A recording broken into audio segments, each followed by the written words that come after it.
Hello, welcome to Electrical Circuits, part number 15. Today we'll be discussing parallel inductive circuit analysis. This will be a purely inductive circuit. And as you notice, we have our schematic up here so we can trace it. We have one path right here from our power source to a node where we can go to L sub 1, the first inductor, or we can go down here to another node where we have L sub 2, or another path to L sub 3. Coming back through L sub 3, we come through and we have another node where L sub 2 connects in, another node where L sub 1 connects in, back to our power source. So we do have two or more paths for the current to flow. It is parallel. Notice we have 60 hertz, 120 volts. Our inductive reactance at the first one is 226 ohms. At the second inductor is 150, and 188 ohms at our third inductor. So we'll start off our voltage total in a parallel circuit.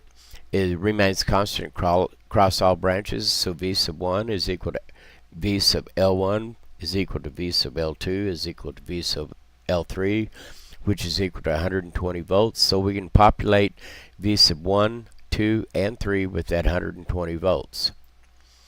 Now we need to find our total inductive reactance. And we'll use the reciprocal formula, a little bit of a variation on it.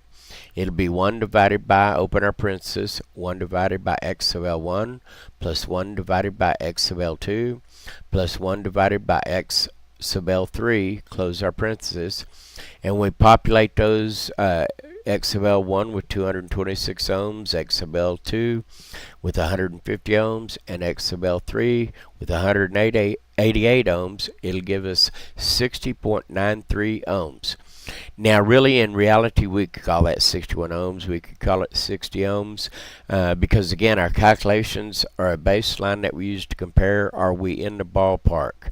It's kind of like horseshoes, close does count. Now we'll look for our inductances, and so we'll use the formula of we'll have to manipulate the formula we used earlier. So our inductance is equal to our inductive reactance divided by 2 pi times the frequency. So for the first inductor would be L sub 1 is equal to x sub L12 divided by 2 times pi times the frequency of 60 hertz, and x sub L1 was 226, which would give us 599.48 millihenries. X sub L2, or excuse me, L sub 2 is equal to x sub L2 divided by 2 times pi times our frequency is 60 hertz. X sub L2 is 150 ohms. That would come out to be 397.89 millihenries. And X sub L, or L sub 3 is equal to x sub L3 divided by 2 times pi times our frequency is 60 hertz.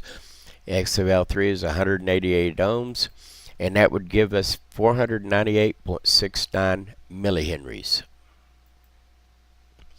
Now we need to find our total inductance, and it's going to be equal to our inductive reactance total divided by 2 times pi times our frequency is 60 hertz.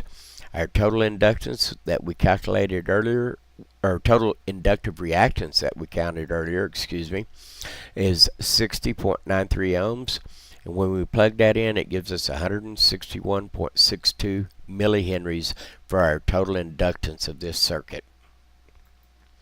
Now we're going to look for currents. We're going to use Ohm's law on our currents now. So I sub 1 is equal to V sub 1 divided by L sub 1.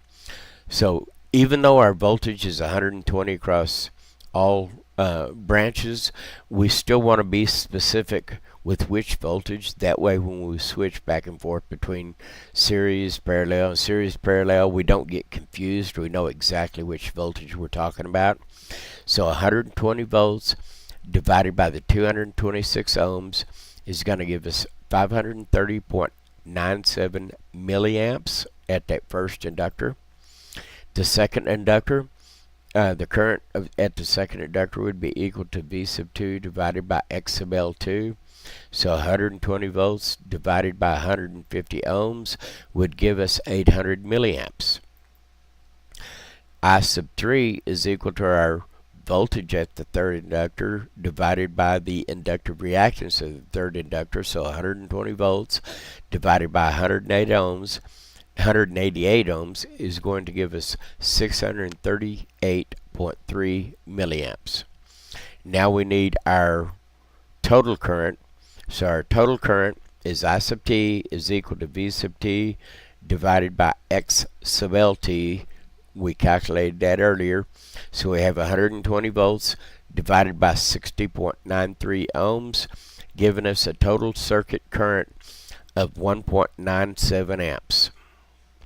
Now all we have left to do is figure out our VARs. Remember, VARs are wattless power, and so VARs sub L is equal to I times V. So getting very specific, VARs sub L1 is equal to the current at the first inductor times the voltage at the first inductor. So our current at the first inductor is at 530.97 milliamps times the 120 volts. Notice again we take it back to standard decimal notation for our calculations, giving us 63.72 VARs. VARs sub L2 is equal to I sub 2 times V sub 2.